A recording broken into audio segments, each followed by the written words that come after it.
Good afternoon. We are proud to present a conversation with Francine Birbragher about her path-breaking and critically acclaimed book, Essays on Latin American Art.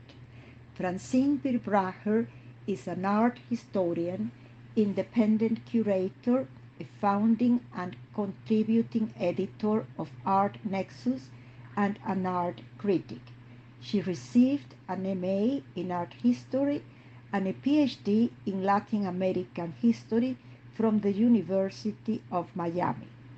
One of her most recent curatorial works includes Life and Spirituality in Haitian Art at Museum of Contemporary Art, North Miami.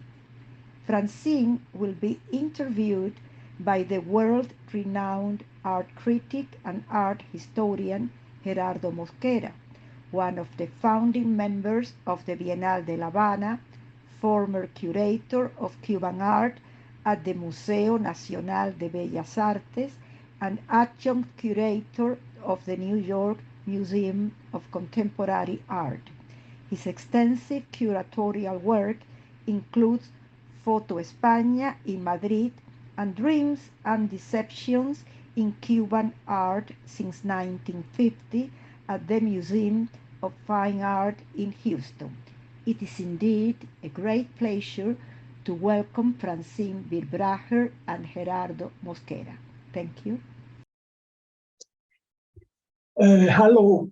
Well, I want to thank the Cuban Cultural Center of New York and very especially Francine Birbragher for giving me this opportunity and this pleasure of talking with her about her recently published book, Essays on 20th Century Latin American Art. I'm going to read the book's presentation on the back cover because I think that it summarizes very well the book's content. Designed as a teaching tool for non-art historians, the book's purpose is to introduce these important artists within a new scholarly context and recognize their accomplishments with those of other beyond the Americas and the Caribbean. The publication provides an in-depth analysis of topics such as political issues in Latin American art and popular culture, introducing views on artists and art-related issues that have rarely been addressed. Francine, to begin this conversation, I would like to ask you, how did you come up with the idea of making this book? Well, first and foremost, I also want to thank the Centro Cultural Cubano de Nueva York, and especially Iraida and Perla for the invitation. And again, to Gerardo, who, for those of you know, is responsible. And I always say this, for me, writing about art and having been immersed in the world of the visual arts as a writer and as a curator for many, many, many years. So Gerardo, thank you so much, and thank you for the introduction. So I have been writing about art, as I say, because of Gerardo's recommendation when I was a young student at the Universidad Javeriana in Bogotá, and I was studying communications. And my mother publishes the magazine Art en Colombia, now known as Art Nexus. So my relationship with Art Nexus and with the world of art has been from a very, very young age. And then I started working with the magazine. I did my master's in art history, and I decided to do a PhD to continue my career as a scholar. And I realized that in Miami, where I live, they do not have a PhD in art. So I did a PhD in history. And to my surprise, none of my classmates or my colleagues who were studying Latin American history knew anything about art. Then I expanded that group and I started talking to individuals studying sociology, anthropology, Latin American studies, and no one, I mean, maybe they knew about Botero, maybe they knew about Wilfredo Lam, but overall, they were pretty much unaware of how important art was in terms of history, in terms of culture, in terms of identity. And one of my classmates, who's now a professor, Michael La Rosa, invited me often to lecture on Latin American or art from Latin America in his history courses. And that's how the idea came about. Michael said to me one day, you know what, we are lacking a book with short essays for individuals who do not have the time or want to go through these big, huge books of, that they use for the surveys, but more something that would put in context, what happened in Latin America in terms of art during the 20th century. That's how the book came about. Well, as you said, the book has a very different structure to the usual, chronological approach and approach by countries. And, so it's more, let's say, conventional historical approach. But the book has 6 essays, thematic essays. And I would like to ask you why you devoted an essay to contemporary Cuban art. I mean, being a Cuban, I'm very glad about that. So in a way, I feel flattered by this. But why not an essay on Colombian art, since Colombia is your homeland, or Brazil or Mexico? So, like you say, there are 6 chapters in the book. And what's interesting is Cuba is actually in every single one of those chapters, because Cuba and art in Cuba has always been within Latin America and the Caribbean at the forefront in many different times.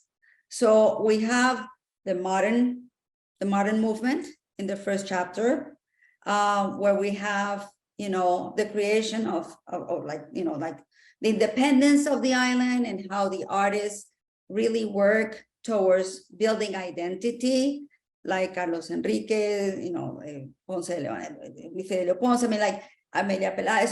So that starts from there. Then I also have a chapter, or I wrote a chapter on abstraction. And it generally speaking, when you go and read about abstract art in Latin America, they don't mention Cuba, even though there was 10 pintores cubanos and the Movimiento Concreto and Santo Darien, Lolo Soldevilla. So what I'm trying to do as I lead towards that chapter in Cuban art is there are a lot of roots for that movement that evolved and happened in the 80s that you were very much instrumental in what happened there. And then as an outsider, because anybody from Cuba can say, art contemporary in Cuba in the 80s was extremely important, but as an outsider having experienced that process, I feel very strongly that Cuba's case is unique. And not only is unique in terms of the artists who were born after the revolution and were given wonderful opportunities from the system itself, from the educational system, all the way to the promotion of their work internationally. Like there was una conjunctiva, like there was a circumstance that led not for a few, but hundreds of very talented artists to evolve within that context, I also think that the Havana Biennial had a very strong impact, not only within Cuban art, but for the region and for what it's called the third world country. So I felt that it was important to highlight that aspect of the art of the region in one specific chapter. Yeah, and I know that you have been quite acquainted about what's going on in Cuba and also in the Cuban diaspora, because, you know, Cuba has this particular situation in which there's an increasing diaspora nowadays. Especially, for instance, I am here in Madrid and we are living this new phenomenon of, you know, it's like a flood of Cubans, Venezuelans, you know, not only artists, but also intellectuals who are really changing the situation in Madrid. I mean, this is a kind of a historic impact that is taking place here. And, you know, as you living and working in Miami, also you are very close, you know, to this center of, this important center of the Cuban diaspora. And I think that your chapter really gives like a whole picture. I mean, a very summary picture, but the in-depth, you know, presenting, I mean, the way in which all this new Cuban art boomed and the impact it had.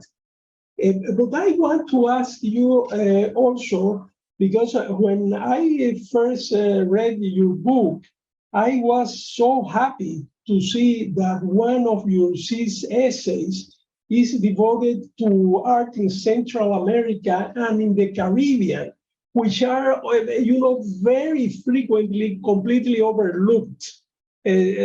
Especially, you know, Central America is sometimes like there's a void. You know, Mexico is discussed, and then Venezuela, Colombia, and in the middle, you know, it's just a void. So I really appreciate very much that you have studied also that area, which is not as a for a charity, you know, but there's really a very strong art situation there. It's especially in countries like Guatemala, which is so important, and many others that have been overlooked.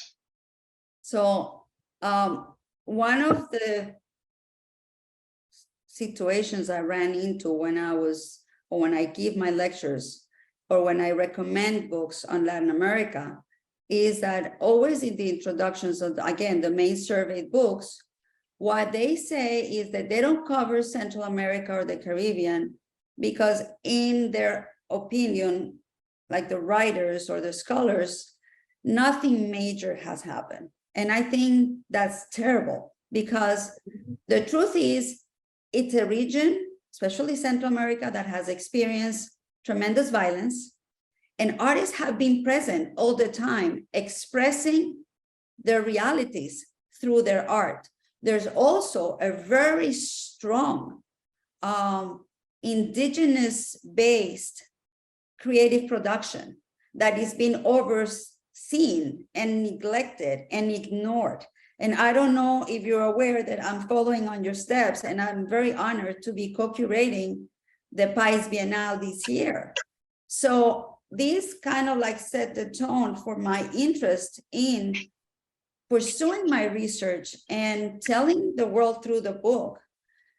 There has been an oversight from a scholarly perspective on all these really great artists. And again, the Havana Biennial was a tremendous platform for them in the 90s and the early 2000s, for these artists to come and show their work and share their experiences.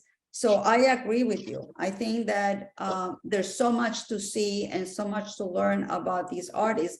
What's great about our present time is that many of these artists are now having opportunities to travel, to show. There's a higher interest in terms of exploring, learning. You're in Madrid. I know the Museo Reina Sofia just had an incredible exhibition of Margarita Zurdia, who was actually unknown even to us. Yeah. Because of that lack of communication, lack of opportunities, and lack of interest in terms of research about, masters like Margarita. There's no doubt about that. And also, it's very little known that the Paisar Biennial that you are curating now is the second oldest existing biennial in Latin America. Yes. So the Sao Paulo Biennial was founded back in 1951, but then the Paisar Biennial was initiated, I think, in 1970 something. Right. But this is going to be the 23rd edition of the biennial, and it's been, organized for 47 years, which is amazing. Now, there has been a very big change, and I know we're getting a little off, but, when it first started, and the same in Sao Paulo, it was more about the traditional visual arts, the painting, the sculpture, and it's evolved, and especially the Pais Bienal and Central American art, to be much more inclusive, like, I discuss in my book, where not only we have these artists expressing political issues, but also there are a lot of conceptual artists talking about society, talking about identity. And this particular edition of the biennial, we're actually responding to the need to give platforms to all the indigenous artists, not only from Guatemala, but we're going to have artists of indigenous communities or of indigenous descent from Argentina, Chile, Brazil, Panama, Guatemala, Colombia, Costa Rica, and even artists of indigenous descent who are from Guatemala but live in the United States, plus the Caribbean, because we have Dominican Republic, we have Minia Viviani from Guadalupe, we have from Haiti. So I think, that chapter, it's kind of like an appetizer to what I would like to, do in the future from that perspective. And Francine, allow me to say something, just for not forgetting, because, I get very involved talking with you. Your book was published by Routledge. And, always that I post something on social media about the book, immediately people ask, how can I buy it? So perhaps could you explain how, because I'm sure that many will ask. So the book is available through Amazon or through Routledge. You just, go to their website. And it's also available in printing and in audio. I don't think it's audiobook, but it is a digital form. Oh, fantastic. Yes. And then, your last chapter came as a surprise to me when I, went through the book, because the chapter is about carnival in Latin America and the Caribbean. And I know that you explain why did you include this chapter in a book like this, which is something breaking also the usual traditions. But I would like you to expand a little bit on that. So when I was doing my PhD, and I was actually working on my dissertation on Cuban photography as part of a bigger research led by the late Professor Robert Levine. Unfortunately, Professor Levine passed away, and my project lost its legs. So I was not able to pursue that. And my new advisor I met with him and he said, you have to figure something else. And he said, you need to find a topic that is not art related, because your dissertation and your degree is on Latin American history. I know that the minute that you get your degree, you're going to go back to the art world, but I want you to find a topic that is not related to the visual arts. So I am originally from Colombia, and my father is from Cartagena, but his family lived in Barranquilla. And I was aware of the Carnaval de Barranquilla.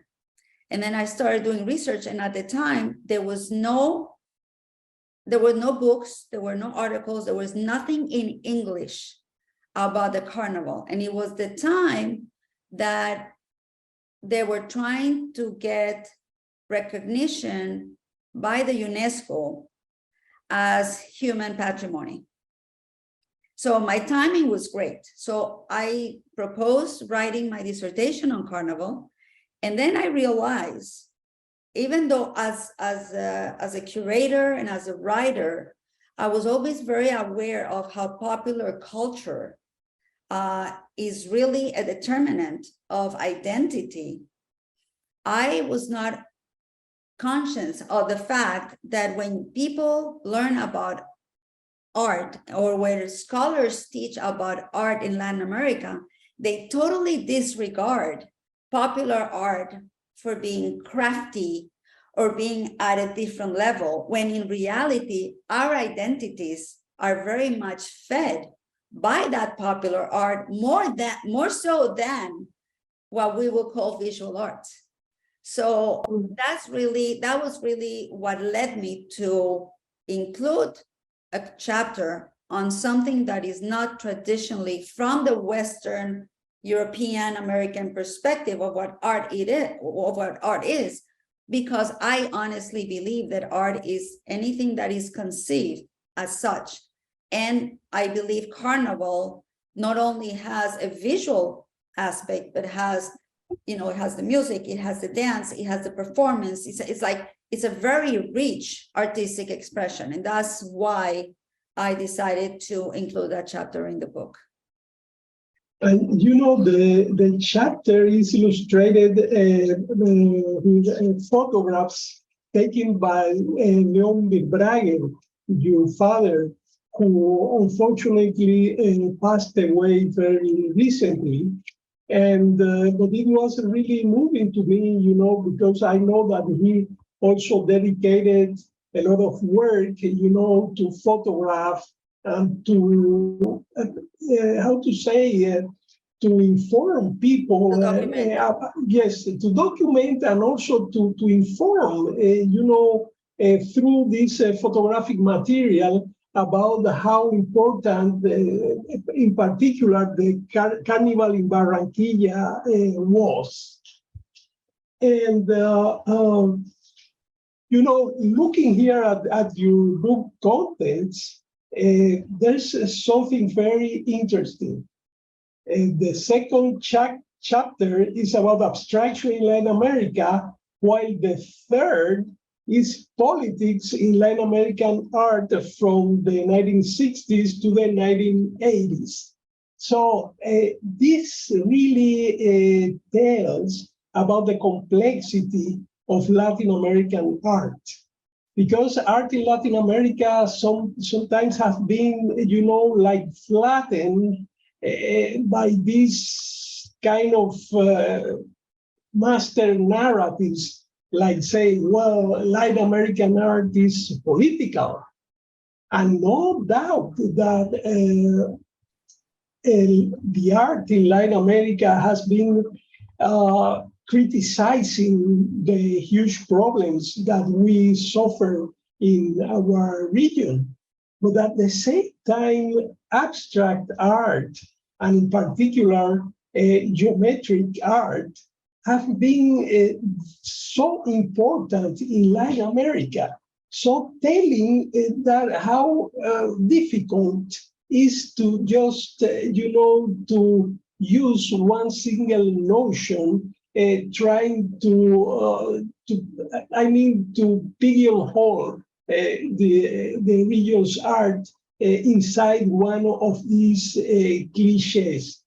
So could you tell me a little bit about that? Why a chapter on abstraction and another one on political art, confrontation, social criticism in Latin American art? Well, precisely because of that diversity. I mean, you have discussed many times, you know, when they say Latin American art, and I had to fight with Routledge back and forth because I wanted to call it Essays on 20th Century Art from Latin America. And in the end, I lost my battle because I agree with you. Latin America is very complex. Every country in Latin America is very complex. So things can coexist. You know, in the end, art reflects reality, but it also reflects each artist's perception of that reality. And you can have abstraction, and abstraction doesn't necessarily come because of the influence of European developments of, you know, modern movement. We have abstraction in our pre-Hispanic, you know, expressions, in the pyramids, in ceramics, you know. So that is one of the roots that is generally, you know, ignored. You know, they always claim that all these modernist artists in Latin America were just bad copies of the Europeans, when in reality, they were just interpreting what their roots, what they learned, mixing it together and creating their own expression. When it came to conceptual art, what was understood as conceptual art in England or even in the United States when it started, was very different than conceptual art in our countries. Because in our region, especially with all the political turmoil, you know, thinking about so many different movements, they found through art a way to denounce, to be heard, to support the causes. I'm writing, for example, now about Mira Landau, who went from Brazil to Mexico, and how through her abstract art, she was able to support and join forces with all the intellectuals against, you know, the situation. Same thing in Chile, for example, same thing in Argentina. So conceptual art, and even, I would say even in Cuba, you know, because there was censorship.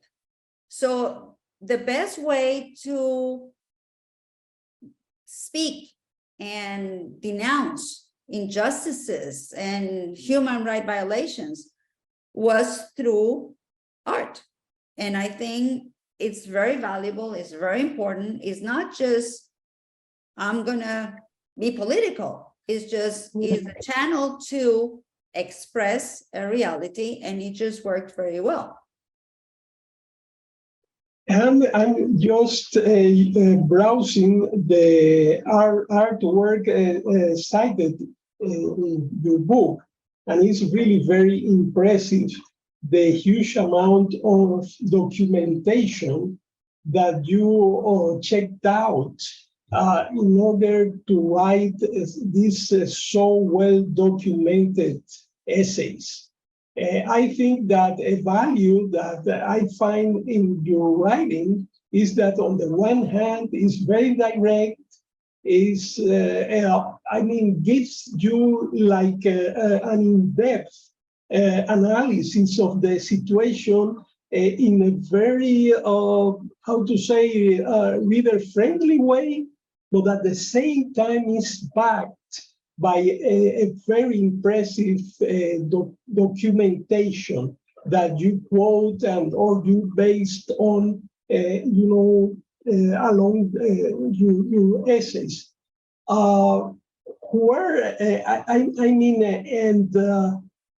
Many of these references are analogic.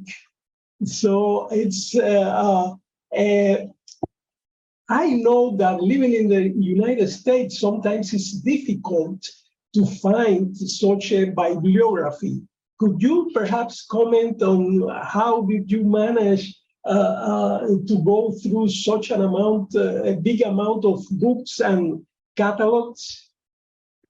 So I've collected most of these throughout my life. But also we have, as part of the Art Nexus Foundation, a documentation center in Bogota. So I feel very privileged. I suspected that. I feel very privileged that, you know, I would go to local libraries, even at the University of Miami or Florida International University, and they don't have those. And sometimes even interlibrary loans would not work because many of these are written in Spanish, so they don't have them. But we do have them in the documentation center. So that was one of the things, but many of them, because of having been involved in the art world for so many years, these catalogs, especially catalogs from exhibitions, I have been very lucky to receive them as gifts or have been collecting them from a very, very early on. I still have the catalog from Los Hijos de Guillermo Tell, which was the exhibition in Bogota of Cuban artists from the 80s in 1991. I have, you know, Voces de Ultramar, I have La Reina del Sol, I have been getting those books at the time these exhibitions happen, not knowing that 20, 30 years later, I could go back to them and pile them up and do that research. That was obviously very helpful. Let me read the very final lines on the conclusions of your book. When you are referring to a book and you say it provides a brief overview of the complex and exciting artistic production from Latin America and the Caribbean. However, there is more to explore, to learn about, and most importantly, so much more to experience. So, Francine, what is next? So what is next right now? I'm working on a lot of different things, but mostly the Biennial. As you know, I mean, I'm very honored as a curator to have that opportunity to work with Juan Canela on the País Biennial. That takes a lot of time, a lot of effort, and we want the catalog that accompanies that Biennial to be very substantial, not only for those interested in art, but especially for scholars. So that's one of the things. I continue to write for Art Nexus, and I really try to do these monographic articles on artists who I believe have done an important work and have not had the opportunity to be, again, given the opportunity to be known beyond their, you know, their environments. For example, I just wrote an article on Juana Valdez, who is a Cuban-born Miami and Amherst-based artist. I invited her to participate at the Biennial. It's the first time she's actually going to go outside of the United States. And I'm also curating her first individual museum show in October in Sarasota. We're also working on a very special exhibition at the Museo de Coral Gables in Miami, celebrating the 47th years of our Nexus. That's going to be another project.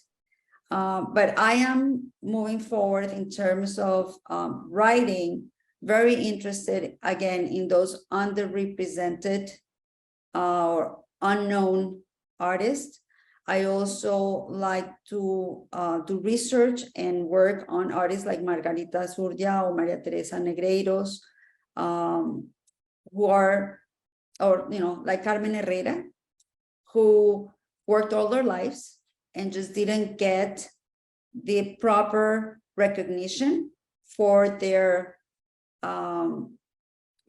visionary positions towards the arts. So that's another thing that I'm interested in. Yeah, that's very important because, well, you mentioned Carmen Herrera, and she was very lucky of living 105 years.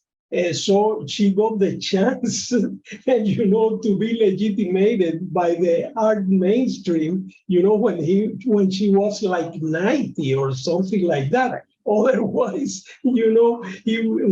she could pass away and never know that finally her importance would be acknowledged. So I think this is it's a very important task for us who write on Latin American art, to try to give visibility and legitimation to so many important artists that for several reasons, remain in silence, as Gayatri Spivak would say, these narratives of silence that have affected so much art in the South in general. So, Francine, I don't know if you want to add something about the book. No, I am I'm extremely thankful for this opportunity, and it's truly an honor to have had this conversation with you. And then we will have some more questions that we'll be happy to answer. So thank you so much. This has been really an honor and a pleasure. No, it's my privilege. Thank you very much. And also I want to thank again the Cuban Cultural Center of New York for hosting us. Thank you.